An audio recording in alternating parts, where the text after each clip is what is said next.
Bueno, Mar Vaquero, portavoz del Partido Popular en las Cortes, muy buenos días. Hola, buenos días, ¿qué tal? ¿Qué tal lleva el confinamiento? Ya llevamos 7 semanas, esta es la séptima.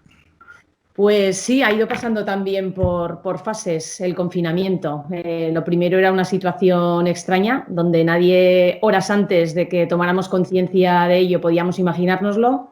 Y bueno, conforme fueron pasando los días, hemos tenido que ir adaptándonos. La verdad es que ha sido muy intenso a nivel de trabajo, porque sí que es verdad que hemos sustituido el día a día en la calle cuando no entrábamos habitualmente en casa. Yo habitualmente salgo por la mañana, no llego hasta por la noche y ha sido al revés.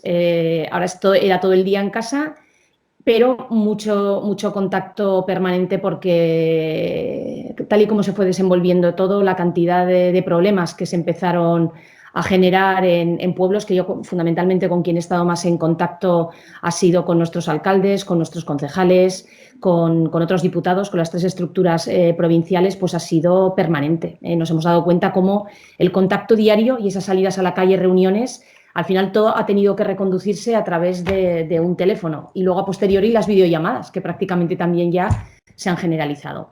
Pero bueno, ha sido, como digo, intenso y ha habido días que no nos ha dado tiempo ni a pensar si nos estábamos acostumbrando o no. Nos hemos dejado llevar, nos hemos dejado llevar.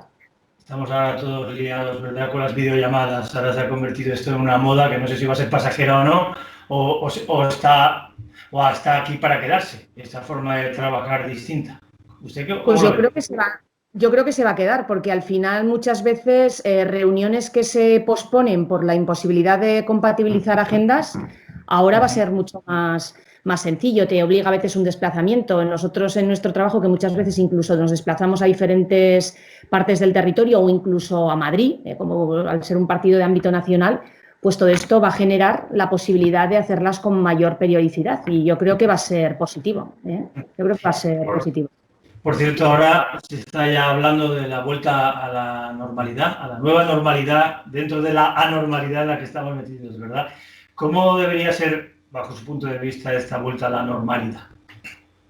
Bueno, a mí me gusta lo de la vuelta a la normalidad. Yo lo de la nueva normalidad en boca de un gobierno de Sánchez e Iglesias me parece cuanto menos inquietante y un poco sospechoso, porque eso de nueva normalidad parece que se está aprovechando esto para imponer un nuevo modelo. Por lo tanto, yo prefiero lo de normalidad, vuelta a la normalidad. ¿Y cómo debería de ser? Pues bueno, lógicamente por fases, tal y como en estos momentos se está planteando, pero de una manera progresiva y, lo más importante, de una forma segura. Sobre todo lo que debe de imperar es la seguridad en la búsqueda de esa forma o de ese procedimiento de llevar a cabo estas fases. Y para nosotros lo hemos dicho desde el principio, pero ya desde el principio cuando se desató la pandemia. Para hacerlo de forma segura y controlar esta pandemia de forma segura, decíamos que había que hacer test para saber quién estaba contagiado y, por lo tanto, llevar a cabo todo ese protocolo de aislamiento, de tratamiento y demás. Ahora, en la desescalada, los test para nosotros siguen siendo fundamentales. Si queremos que sea la desescalada y la vuelta a la normalidad segura, hay que hacer test masivos. Hay que conocer cómo está la población. Hay que conocer en qué grado de contagio está o quién en un momento dado, pues por la situación, ya sea en el ámbito laboral, incluso en el ámbito personal, cómo puede afectar esa incorporación a la vida normal. Para nosotros es un derecho, es una garantía y es un deber, en este caso, del gobierno, en cualquier ámbito, ámbito nacional, ámbito autonómico, ámbito territorial, que esto se llevará a cabo. Como cualquier otro tratamiento médico donde tú tienes unos síntomas y te sometes a una valoración, a una analítica y en definitiva esto tendría que ser lo mismo, porque a nosotros si no nos da miedo. Yo creo que esa seguridad tiene que ir acompañada de la realización de test. ¿Y qué es lo que más le preocupa a usted, Mar Vaquero, de la vuelta a esa normalidad, al momento post-coronavirus, que evidentemente lo habrá? Ese momento llegará en algún momento, en algún instante, ¿no? Bueno, de momento hasta que no haya vacuna, pues obviamente por eso reivindicamos la realización de esos test, que es la forma de conocer la población. Lo que más miedo nos da, pues yo creo que en estos momentos lo mismo que a la mayor parte de los españoles, si hablamos de nuestro país, y es que en estos momentos hay un miedo transversal que por un lado es la salud, el que efectivamente no haya esos rebrotes, y hay otro miedo que también está ahí, y que es la economía, es cómo va a afectar esta crisis sanitaria al panorama económico y, consecuentemente, al panorama social. La forma en la que muchas personas se van a quedar bajo una situación muy complicada, y que va a haber que poner medidas en marcha que demuestren que un gobierno está a la altura y que puede cumplir con las aspiraciones de los ciudadanos. Y eso es lo que nos da miedo. Hasta ahora hemos visto que en la gestión de esta primera crisis sanitaria no se ha estado a la altura, no se ha cumplido con las aspiraciones. Ha sido un fracaso, no se ha protegido a los ciudadanos, y mucho nos tememos que para afrontar esta crisis económica y social, con este gobierno que hemos visto, pues también tenemos nuestro miedo. Ahí compartimos el miedo de los ciudadanos, es la inquietud. O sea, estos días seguimos hablando con mucha gente, incluso en tu entorno familiar, y el miedo es ese, porque ya empieza a haber síntomas de esa crisis económica y social, ya empieza a haber secuelas, y ya empieza a haber situaciones complicadas. Ahí tenemos esas más de 6.000 empresas que cierran cada día, ese millón más que hay de personas paradas, tenemos ahí 4 millones de ERTEs, en fin, en definitiva, es una situación muy compleja que la tenemos ya. Entonces, el miedo es el mismo que el resto de los españoles: miedo a la salud y miedo a la situación económica y social. Por cierto, la Universidad de Aragón está siendo precisamente un ejemplo de consenso político, ¿no? Aquí no hay bronca, como sucede en Madrid. ¿A qué atribuye usted este hecho? Bueno, lo atribuyo, lógicamente, a la postura que ha tomado la oposición. Es decir, hemos sido una oposición que en todo momento nos pusimos a trabajar. Sabíamos que no era el momento ni de tensionar ni de estorbar. Y en eso la oposición del Partido Popular, lógicamente en nombre de quien hablo, ha sido ejemplar. En fin, no vamos a echar la vista atrás, pero ya hubiéramos querido nosotros encontrar esa lealtad, esa posición propositiva y constructiva en ocasiones en las que el Partido Popular ha tenido que gestionar situaciones muy, muy difíciles. Pero, desde luego, en este caso a nosotros no nos ha movido el rencor ni echar la vista atrás de otros comportamientos, porque esos no somos nosotros. Y al Partido Popular, de la misma manera que decimos muchas veces que nadie desde fuera nos tiene que venir a decir lo que tenemos que hacer, tampoco nadie ni otras posturas nos van a convertir en aquello que no somos. Por lo tanto, entendimos enseguida que nuestro papel era hacer aportaciones. Tengo que decir que desde un primer momento, sin necesidad de hacer grandes alaracas ni de exhibirnos, hemos hecho aportaciones, todos los portavoces en cada área, en contacto con las diferentes entidades y los diferentes colectivos, han trasladado al Gobierno cuáles eran las necesidades. Es verdad que a veces con mejor o mayor fortuna, porque ha habido muchísimos problemas también en Aragón, aunque nosotros no hayamos provocado esta tensión. Y, sobre todo, pues como digo, además de esa responsabilidad y ese ánimo de trabajar, pues también con mucha lealtad.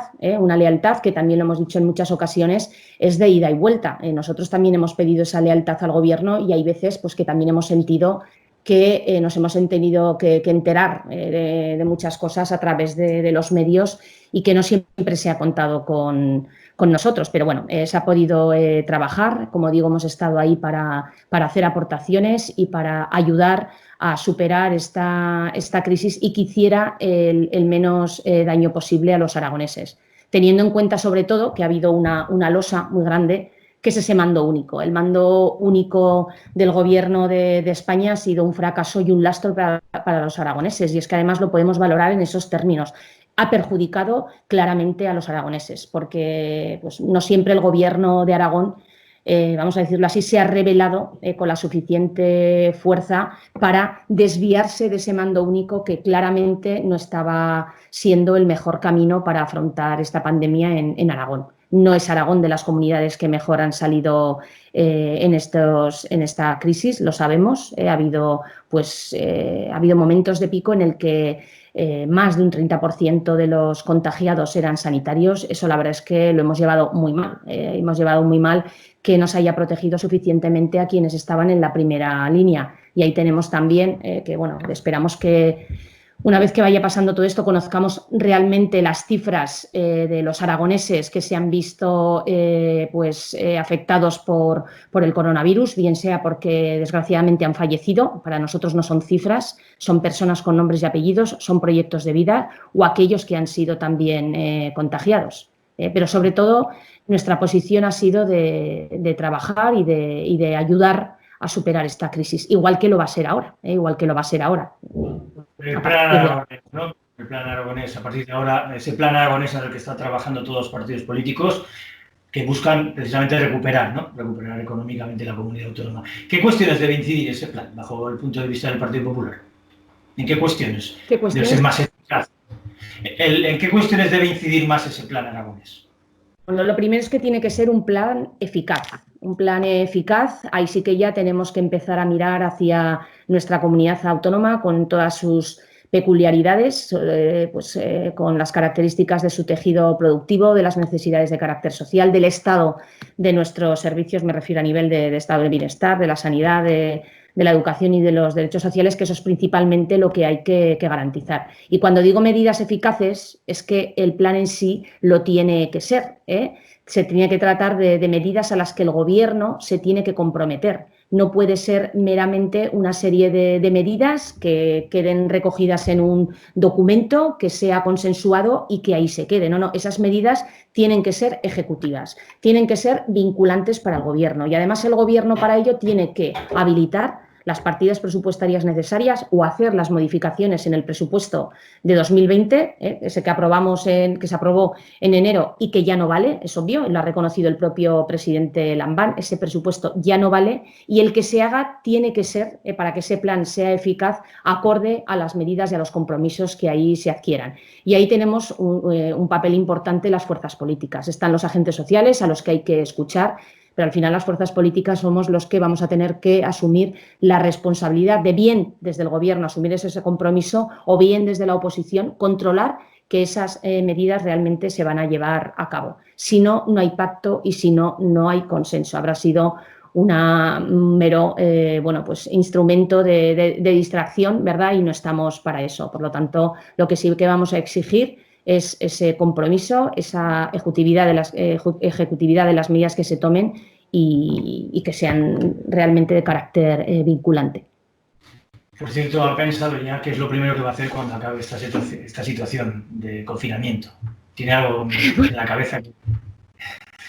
Pues volver a la normalidad. Es que no quiero más que eso. La verdad es que, en fin, no va a ser una vuelta a la normalidad también va a ser desescalada, porque el hecho de tener hijos, pues bueno, ya sabes que no se van a incorporar al colegio, por lo tanto va a ser como un anticipo de esa época estival donde tienes que hacer cábalas para organizar tu casa, pero bueno, en fin, yo creo que la vuelta a la normalidad es volver de todos los días a salir de casa. Yo he ido ya bastantes días a las Cortes. Esperemos que poder empezar a hacer también territorio, que es lo que a los políticos nos gusta, estar muy cerca con nuestros alcaldes, pero sobre todo empezar como digo, pues bueno, la labor del día a día en el ámbito profesional. A nivel personal no hay ningún plan hecho, la verdad es que no ha habido tampoco tiempo de pensarlos, ya llegará, ya veremos a ver cómo la ponemos. Pues muy bien, Mar Vaquero, portavoz del Partido Popular en las Cortes de Aragón. Le deseo mucha suerte. Muchísimas gracias y yo también te deseo mucha suerte para volver a la normalidad. Un abrazo. Nos vemos en las Cortes. Nos vemos.